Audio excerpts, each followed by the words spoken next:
Let's talk about physical therapists treating conditions that are not curable. Last week I posted a video discussing the topic of physical therapists treating patients that don't have a medical diagnosis. And I used the example of someone with shoulder pain going to the doctor, getting an MRI, everything's negative, and then they go to the doctor with just a diagnosis of shoulder pain.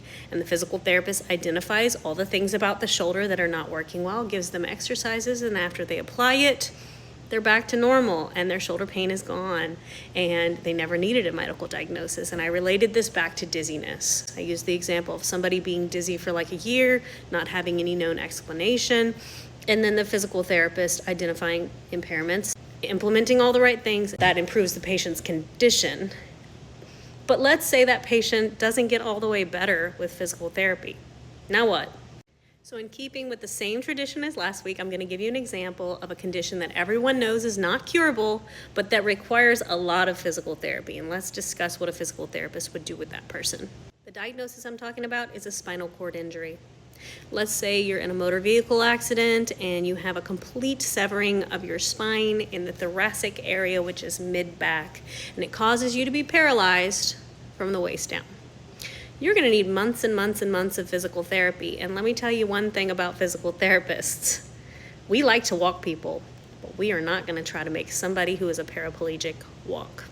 And I'm not talking about people with incomplete spinal cord injuries that still have a little bit of spinal pathway to their legs. I'm talking about somebody with a complete injury. So if somebody can't walk anymore and we know they're never going to be able to walk again and we're not going to be walking with them, what are they doing in physical therapy for months at a time?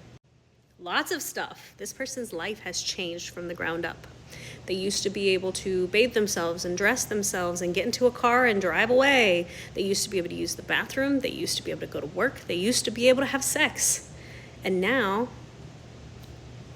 how do you learn to do these things again if you don't have use of your legs? Physical and occupational therapy can teach you.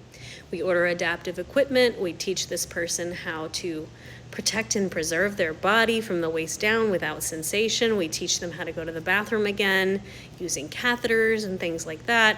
We order them wheelchairs. We adapt their vehicles. We help them adapt their home. We teach them how to transfer themselves. We teach them how to get their wheelchair up a curb. All these things need to be relearned so that this person can improve their life, can return to normal life.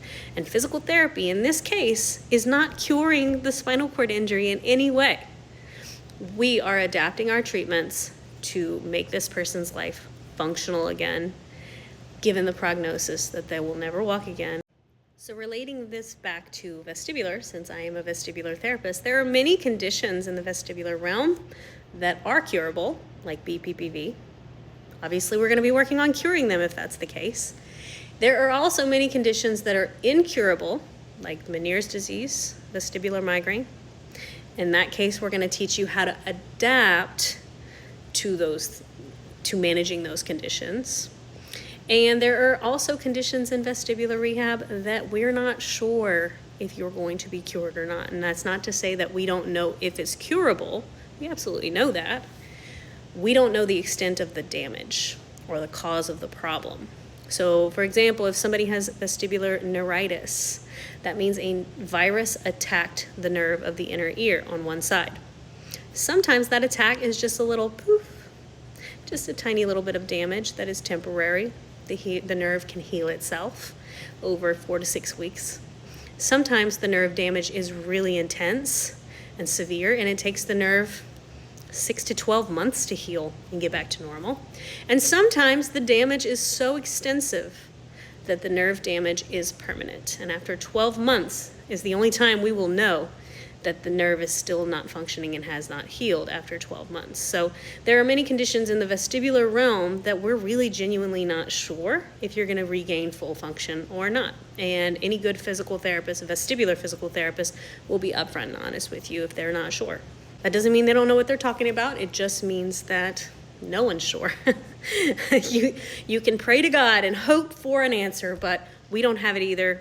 So if we do have a medical diagnosis where we know it's not curable, we are going to give you a lot of information about that prognosis. We're going to give you a lot of information about managing your condition, what it is, what causes it, how to manage it long term. We're going to help you implement solutions in your life to improve your symptoms, reduce your attacks, and understand what's contributing to your attacks so that you can kind of avoid them or modify your lifestyle around them. And we're here to help with that too. We're also going to help refer you to the correct providers to make sure that you're getting all pieces of this puzzle met, like if you need a migraine medication or if you need regular hearing checks and hearing aids, we're going to refer you to physicians and audiologists to help with those things.